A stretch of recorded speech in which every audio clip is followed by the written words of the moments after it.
Hi, everyone. Good evening. I'm Lee Love, Photo Mentor TV, and thanks for joining us this evening. A little bit different tonight. This is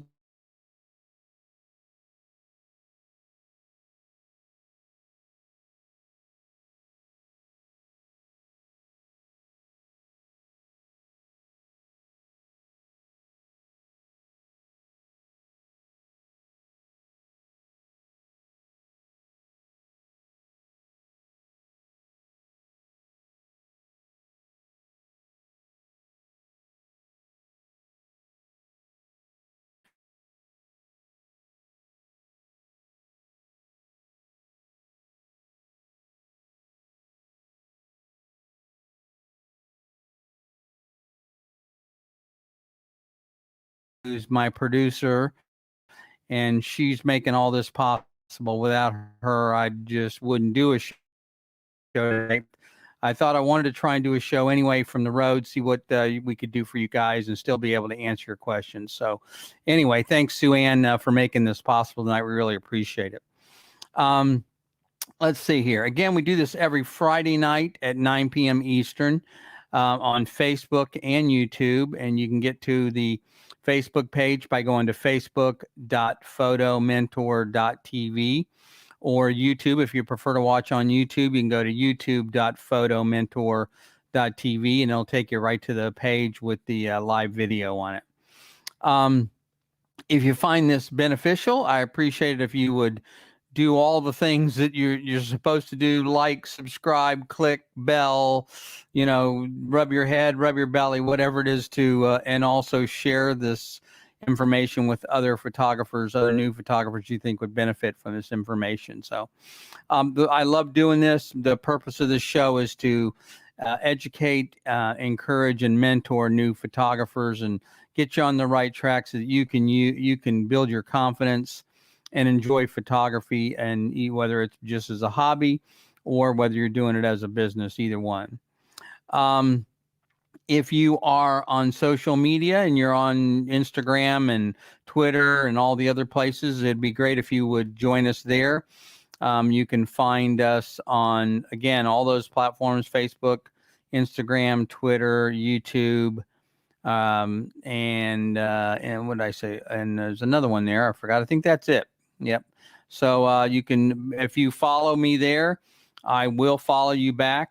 So please join me on those platforms. It's a great way to keep up on what we're doing.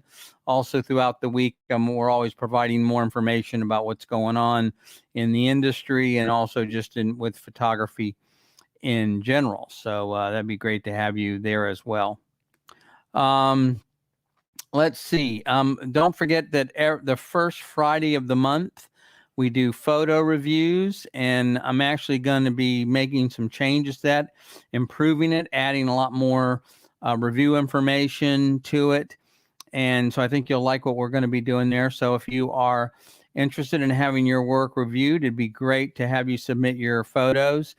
Doesn't matter how long you've been, shooting, whether it's a week or 5 years. You can submit your work. Doesn't matter what camera you're using, whether you're shooting an iPhone or Hasselblad or Leica. It doesn't matter. It's about the work. It's not about the equipment. All the reviews are anonymous, meaning that we won't use your name. So anyone can submit their work. Don't have to worry about being embarrassed or demeaned in any way. It's a very encouraging and inviting kind of environment. So I'd love to have you submit your work on the first Friday of the month. So be sure and do that. Also, in 2 weeks, hopefully 2 weeks, I think we've got our timing set up for, we're going to be making an announcement on something we've been talking about for a while.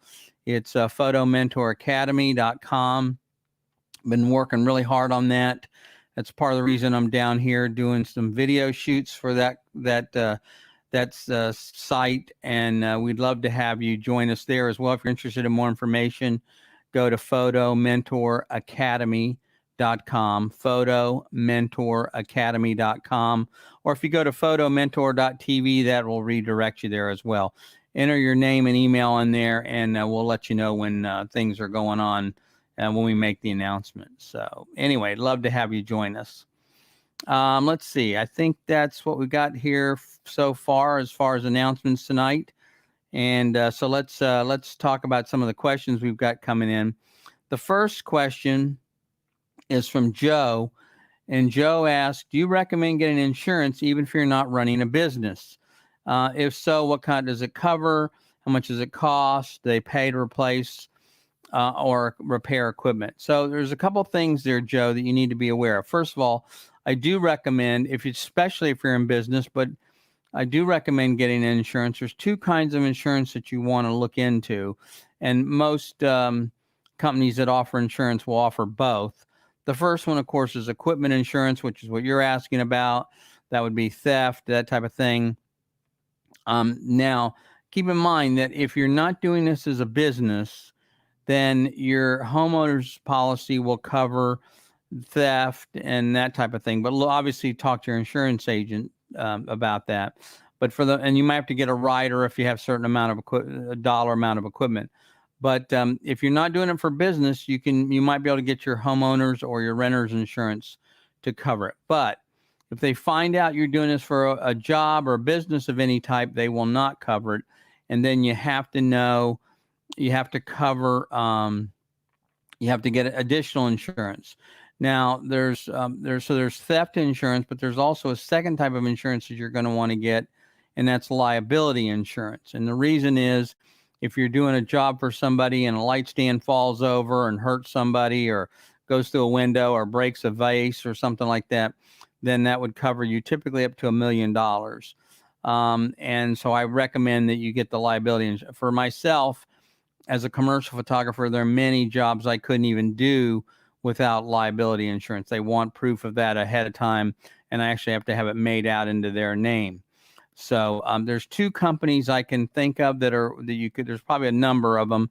You can go to Professional Photographers Association of America. They have some insurance through there. But the two that I'm most familiar with are Allstate Insurance now has a division that does photographer insurance. And there's another one, and I can't remember the name of it. It's like RNVA, and they're out of California, I believe. And I've had insurance through them before as well. And for me, the nice thing was, if I needed to provide insurance for or a liability for a company I was working with, I could go online, fill out a form, and get the policy made out to them in their name. And therefore, it was really easy. I didn't have to call insurance agent or anything like that. The other thing to keep in mind, you want to ask, there's two other questions you want to ask about insurance regarding theft. Number one, does it cover theft out of your vehicle? Because I found some of these companies do not cover that. And the second question you want to ask is about rental. A lot of these companies will cover rental equipment as well. So let's say you need a high-end lens or something for a job you're shooting. You can do a rental, and you can waive the insurance that the rental company charges you, and provide them with proof that you have insurance through your insurance agency, and then therefore you don't have to provide the additional cost of insurance. So that's something to look into, and something that I would recommend that you consider. So that's the other part of that. Okay, let's see what else we got. So that's, John, I hope that answered your question about insurance. So if you are not running a business, you want at least some kind of insurance policy against theft. If you are running a business, you definitely want theft, but you also want liability insurance.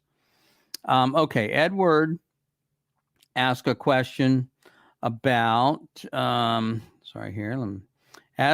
asking his advice on the Canon 90D or the Nikon Z6. Now, I'm much more familiar with the Nikon than I am the Canon, but still, I think it's kind of apples and oranges. And the reason is the Z6 is a mirrorless camera. The D90 is not. But I still shoot DSLRs. Well, I shoot both actually, but I still like a DSLR. So that's not the issue for me. But I think the Z6 is going to be a lot more camera for the money than the D90 would. So my recommendation in that particular case would be take a strong look at the Z6. I'll also tell you, though, that you should try and get your hands on them. Go into a local shop or somewhere, you rent them, whatever, so you can try them out, because how the camera feels in your hand, the menus and how they operate is just as important as the image quality, because that's how you're going to, if it's too difficult to navigate or it's confusing to navigate, then that's not going to be the camera for you. So, okay. So Ryan King, this is a good one. I like this. Ryan King asked, what's a good tripod? Well, Ryan, you know that is like asking what's a good car, right? What's the best car, or what's the best computer? There's no way to answer that question, unfortunately. But I would tell you that you do want to use a tripod when possible, because it will make your images much sharper, believe it or not, even if you have a really sharp lens. But here's the questions you want to ask yourself when you're looking for a tripod. The first thing you want to decide is the camera you're going to use, which you should already know, and the longest lens you think you will own. So if you have a Nikon D3500, something like that, and you want to put a 200 to 500 millimeter lens or a 70 to 200, then you want to know that, because the weight of that lens and camera combination will determine the capacity that you're looking for with the tripod. So that's really the deciding factor. The other factor is, do you want aluminum or carbon fiber? Carbon fiber is going to save you a little bit of weight. If you're a hiker, that kind of thing, it could be helpful. But if not, you're going to find that the aluminum may not be that much heavier, actually, in many cases, than the carbon fiber. Of course, if you live in the winter areas, where there's snow and things like that, aluminum can get really cold and to the touch, and so carbon fiber is a little better in that way. The other advantage of carbon fiber is that it absorbs the vibration, which is really ultimately the reason you're not only that you want stability, but you also want the tripod to absorb any vibration from the camera on down, or in the ground, of course. And so you don't get any movement, especially if you're doing time lapse or extremely long exposures. So hopefully that gave you a little bit of insight into tripods. It's a tough question to answer, because there are just so many out there. It depends on what you're going to do. Okay, so Lynn asks, can you help me with posing? This is the thing I struggle with the most. I'm a very soft-spoken person, and I'm not really want to, not sure what to tell people to pose, pose-wise. So, Lynn, first of all, there's a couple of things there. The first one is posing can be difficult. I get it. It's probably the thing I also struggle with the most. But what I find, there's a couple of tricks. I can give you some recommendations on posing sites and things like that. I would look into the work of Lindsay Adler. Lindsay is does a great job. She has some courses and some videos on posing. I recommend you take a look at her work. But in general, let me remind you about something, all of you, about posing. You got to remember, most of the time we're not working with professional models. We're working with people that are uncomfortable in front of the camera, and our job is to make them look the best that we can. So they're uncomfortable. They don't know what to do with their hands. They don't know what to do with their, how they should stand. And so they are looking to you for direction. Now, you may be soft-spoken. You don't have to be, in their face, or it's not about being, really stringent. It's about just making them feel comfortable. So you want to reinforce them. You want to tell them, hey, you look good. That looks great. Try this, try that. I mean, okay, this is a nice look for you. Those types of things. You want to continually make them feel at ease in front of the camera. And that's one of the problems that most people have, is it's not about the pose per se. I mean, while the posing is important and you want to have certain style and techniques of posing, what you want to do is make the person feel comfortable in front of the camera. So one of the things that I will do often is while I'm talking to the person and I'm getting my gear ready, and I'll watch them and I'll look how they stand and how they put their hands and their arms, because a lot of times they will naturally fall into a position that makes them look comfortable. Now, the other weird part about that is a lot of poses that you're going to see, you're going to study, are going to make people feel uncomfortable. They feel awkward, but they look great in front of the camera. So that's the other thing. See, that's another reason why you want to reinforce and make them feel comfortable. Let them know they're doing a good job. And even if it doesn't look right to you, even if you don't like the pose or something, go ahead and shoot it, and then just say, let's try this. How about turning this way, turn that way, and give them some.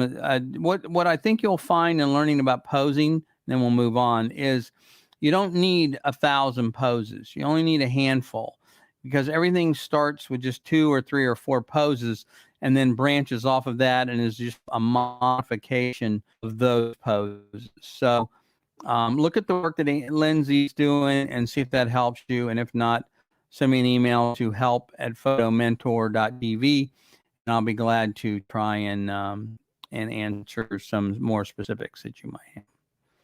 Okay. Let's see here. So Kevin asks, what's the best photography advice you've ever received? Well, I can tell you the best advice I didn't receive, and that is don't start a video show every week. Someone should have warned me about that, because it's a lot of work, and you got to be here every week. You guys don't. I know you get used to seeing it, and so I feel like I'd let you down if I'm not here. So that's the advice I didn't get, which I should have. Well, there's a lot of good advice I'd like to give somebody that I work with, and there's a couple of things. Probably there's 2 pieces of advice I would tell you, 3 maybe. The first one is learn to see. Now, what I mean by that is learn to be a student of light. Learn to be a student of what's going on around you. It's almost an out-of-body experience, meaning you don't look at things for what they are. You want to look at things the way they are, like a child looks at them. And if you if you go through any of my videos and you look at, I'm doing a series on learning to be like an artist, and that series will teach you a little bit about how to see the world, how to look, how to see an image, because images don't just pop up and just they're there. That you want to be able to observe things that other people can't see. In other words, there can be 2 photographers standing right side by side, same exact equipment, and what you'll find is that one will there'll be 2 different pictures. Even though they have the same equipment, they're standing right next to each other, they see differently, and their images will look completely different. So it's not about the equipment, it's about learning to see. The second piece of advice I would tell you is background, background, background. The biggest mistake I see photographers make is they're not using the background. So the background has to either reinforce the story and help the story, or the background should be eliminated. If it's distracting, you want to eliminate it. You do that. There's a number of techniques for doing that: lighting, movement, where your aperture, where you're standing, all those types of things. So background, background, background. The thing that I tell people to do, as my students, is look right before you push that shutter button, look at all 4 corners of the image and look to see if there's anything in either one of those 4 corners that you want to eliminate or add. In other words, just by taking the camera, moving 6 inches to the left, you can completely change the image. So look, the stuff in the middle, the subject's probably going to take care of itself, but it's those 4 corners you want to watch out for before you push that shutter. So background, background, background. So that's the second one. The first one is learning to see. Second one is background. The third one is try not to focus on the equipment. I know it's difficult, especially when you get started. I'm as guilty as anybody, but what you will find is it's not about the equipment. It's not about getting a new lens, not about getting a new camera, not about upgrading. It's about learning to see and learning to look at an image and really observe what's going on around you and what's in front of your camera. So again, check out that series called Learning to See Like an Artist. We talk about the 7 elements, which I call the visual language, the 7 elements that make up, that are typically used in art. And they're things like line, shapes, space, color, all those types of things. Those are the things you want to learn how to use to improve your images. So Anyway, I don't know if that helps or not, but that would be one of the first. That would be the thing that I would tell you to concentrate on, and ignore all this stuff about shooting on manual and what kind of lenses you need. That's just distracted. It's just noise. It has nothing to do with making great images. All right. So Taylor says between the M50 and the Canon M50 and the Nikon Z50, which would you recommend for lifestyle newborn photography? Now, I'll be honest with you guys. I kind of burn out on answering questions on cameras and lenses. It's just over and over and over again. It's the same thing. But I thought this question deserved an answer, and that is, the M50 is an okay camera, but it's nowhere near the Z50. The Z50 is much, much more camera than the Canon M50. The mount is different. The Z50 uses the same lenses and the same mount as their full frame lenses, the Z6 and Z7. It's an extremely, extremely sharp camera, really good video. And so I would say that the Z50, the Nikon Z50, is definitely the way to go if you're looking at those two cameras. So, okay. So, Lizelle, is that right? You think they're Sue Ann? Lizelle says, let's see, what's her question? Lizelle says, how do you know if you're ready to charge for a photo session? That's a great question. First of all, you're never ready. That's the short answer. We always feel inadequate no matter how long you've been doing this. Look, you can go in, even though I know I can go in and make great pictures, I know I can do the best I can with what I have. You're always worried about, is the client going to be happy? So that almost never goes away, I don't think, completely. But what you want to do is, if people are asking you for your work and they're asking you, they want to know how much you charge, and they've seen your work, then I would say you're ready to start charging. You're ready to start going, charging and doing photo sessions. The trick is, how many do you do? What do you charge? And how do you set this up so that your sessions are successful? So here's a couple of tips for you. It's not so much about the money. It's about the experience. You want to make sure that the people you're working with enjoy the session. Like I said earlier, they're going to be nervous. They're not going to want to be in front of a camera. They're not used to being in front of a camera. And so therefore they expect you to help them and feel comfortable. So that's the first thing. The second thing is, think about it. If you're doing family portraits, stuff like that, here's a typical scenario. It's a little bit maybe typical, but think about it. So let's say you have typically a session is driven by the wife. I mean, that's just the way it is. She wants to have photos with the kids, with the husband, the family, etc. So she'll go through a lot of trouble. She will get her hair done, maybe she'll get makeup, pick out something really nice. She'll get the kids dressed. She'll try to get the husband dressed the best she can. Of course, the husband, most of us are kind of grumbling. We don't want to do it, but we do it anyway because of our wives. And so they're going to be tough to work with. Sometimes, not all of them, but sometimes. So I lay that typical scenario out because you got to remember, they're going through a lot of trouble to have this photo session done. And so their expectations may be high. So you want that to be the best possible experience they can have, even if the images are not super, great, or they're not up to your expectations. You at least want the experience to be good. You want them to feel comfortable, have fun. Some things that I'll do sometimes is I'll get with the wife and I'll ask her some questions about the husband. What can I tell? What can I use? What kind of joke? Can you tell me something about him I can say that'll make him laugh, that he not expecting? Get a little inside information. What's he into? What's he like to do? Is he into cars? Whatever. And then I will use that during the session to, relax them, talk. If I know that he's into cars, hey, what kind of car are you into? Oh, my friend's got a so-and-so muscle car, blah, blah. In other words, try and come up with some discussions that you can have with him or her, anyone, I'm not just picking on them, to make them feel comfortable. And what will happen is they will let their guard down. They'll be more relaxed, and therefore the session will go much, much better. So I know that's not the question you're exactly answering. You're asking about when should you start charging, but the point is you can charge at any time. The trick is, are people going to come back? Are they going to recommend you to somebody else?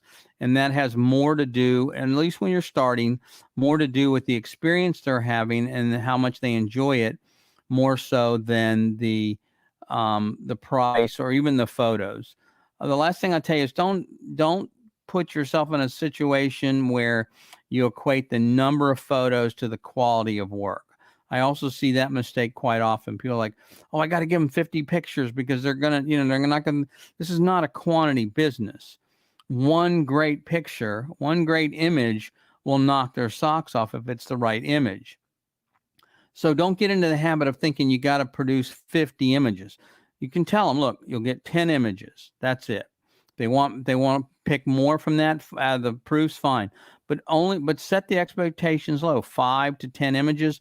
No one's going to want more than that anyway. Well, they think they will, but they don't need more than that. They're not going to do anything with them. They're not going to print them. They're not going to hang them on the wall. So maybe they'll post them on social media. But the point is that they really want a couple of really, really great pictures that they're just gonna be impressed with. So just remember, have to have 100 images, and the number of images does not have anything to do with the quality of the work. Okay. All right. So then let's see what else we got here. Okay. So Tanya says, when I plug my memory card in the computer, it's fine. I can see the pictures. Then the folder on the computer stops working, and now it's wanting me to format the card. Not a good situation to be in, especially if it's got a photo shoot on it that you did for a client, and not just some pictures of birds or your cat or your kids. Two questions. It's your question's a little confusing because I don't quite know if the card is being seen or not. But here's the first thing. If you put the card in the camera, does the camera display the images? If it does, that's a good sign. If it doesn't, that could be a problem. The second thing is put the card in the computer, typically in a card reader, an external card reader. Does the computer see the card? May not be able to pull up the images. Does it at least show that there's a card there? Shows it's if it's a Windows, is it a removable device? And does it show there's a card there? If it doesn't show up as a card, that is not good. That typically indicates to me it's a hardware problem, that the card is broken or there's something physically wrong with the card. But if the card shows up, even though you can't see any images or folders, that could be a good sign.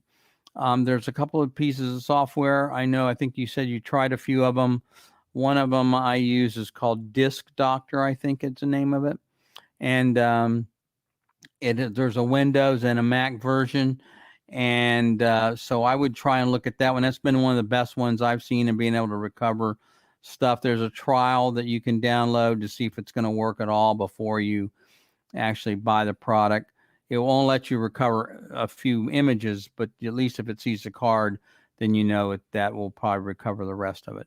Also, that if it does work and you do card recovery, remember that you're going to be recovering any images that was on that card. No telling how long ago it was.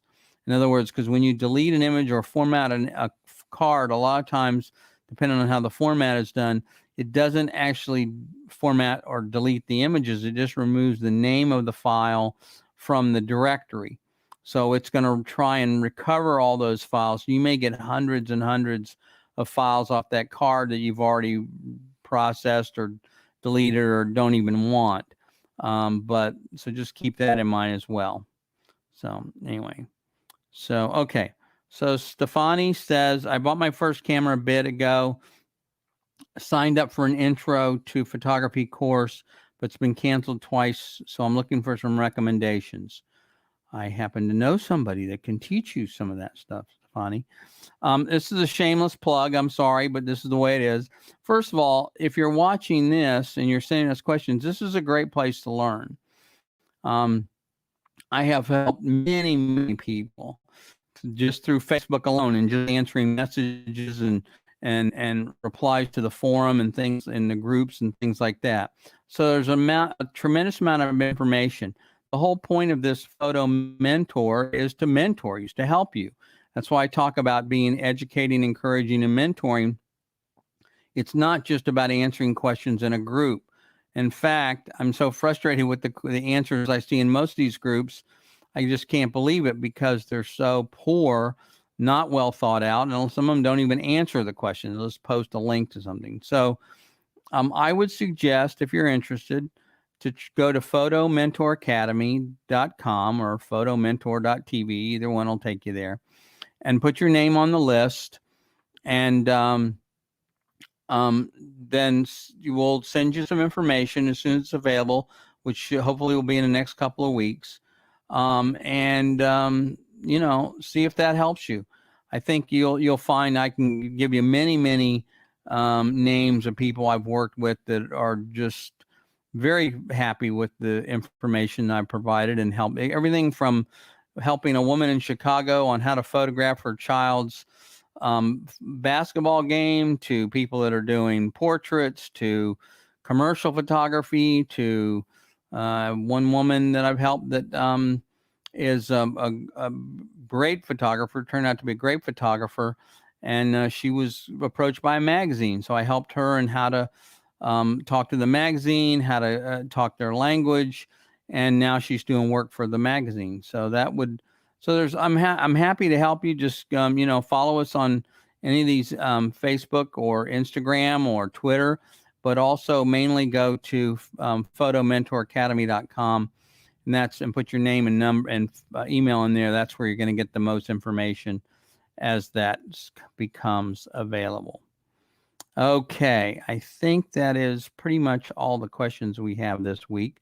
A little bit of a shorter show than normal because we're not operating out of the home studio. But again, I just wanted to kind of, a couple things I wanted to mention before I let you go. And that is, you know, photography is a lot more art than it is technical. Unfortunately, the technology gets in the way, I see, of a lot of people. They get a camera like you did, Stefani, and you know, you're overwhelmed. I mean, you get advice on, oh, you got to shoot on manual, you got to do this, you got to do this, and so it's easy to get discouraged. And my advice is, I'm a little different in the way I teach photography to most students, and that is, I don't insist that you start on manual. I think starting on manual is a mistake. And the reason is, when you're first starting, it's not that you shouldn't shoot on manual ever, but what happens is that shooting on manual was fine in the 1960s when we were using film cameras because everything was manual. So you got this really nice sophisticated camera, let the camera do some of the work for you. So my advice is start on by shooting on aperture priority or auto or program, depending on what your camera has. All those will let your camera make some of the decisions for you. And the mistake people don't understand is that if manual and auto are exactly the same. A properly exposed image is exactly the same. An image shot at f8 at 1/25th of a second at ISO 100 is the same. If you set those settings on manual or the camera picks those settings, they're exactly the same. Nothing changes. So there's no magic about shooting on manual. It's a myth, and it frustrates me that people keep recommending people shoot on manual all the time when it may not be the right mode for you to be shooting on. So anyway, I mean to go off on that, but it's just something that I see a lot of people that are not teaching you the right way, I think, to get you started. My approach is I want to see success. I want you to get going and getting and start to have some success right up front and not have to worry about the camera technology. The camera is the same. I have some people that say, why is it that my iPhone photos are better than my DSLR? Well, the reason is because the DSLR requires you to make every change, where the iPhone is making a lot of the decisions for you, which means you're able to concentrate on the subject. it's concentrating on the subject that makes the photo. It's looking at the image. It's learning to see. It's learning to tell a story. It's not about the settings of the camera. And that's where this whole process, this whole course that we're talking about, called Photo Mentor Academy, is applies, and also where these discussions we've been having in this series on learning to see like an artist, because that is what teaches you how to see and how to create great images. It's not about the settings of your camera. So anyway, let's see here. Lastly, again, if you want more information, check us out here. We're here every Friday night at 9 p.m. And we'd love to have you join us. If you have any questions, be sure and send to help@photomentor.tv. And again, join us on Facebook. We have a Facebook group. You can do photomentor.tv as well. And also, don't forget, we do the first Friday of the month, we do photo reviews. You're welcome to send any work and get some constructive criticism on that. We look at the work based on composition, technical, and the story of the image. So we're not going to tell you it's not about whether we like it or not. It's about whether the image works or not. So anyway, sorry for the weirdness this week with the broadcasting on the road, but that's the way it is. And next week we'll be back in the studio again. But again, I want to take a moment to thank Sue Ann, my producer. Done a great job here tonight helping me get this set up. A lot of work she's put into it. And so, Sue Ann, thank you very, very much. And again, I guess till next week, thanks, and keep shooting. Good night.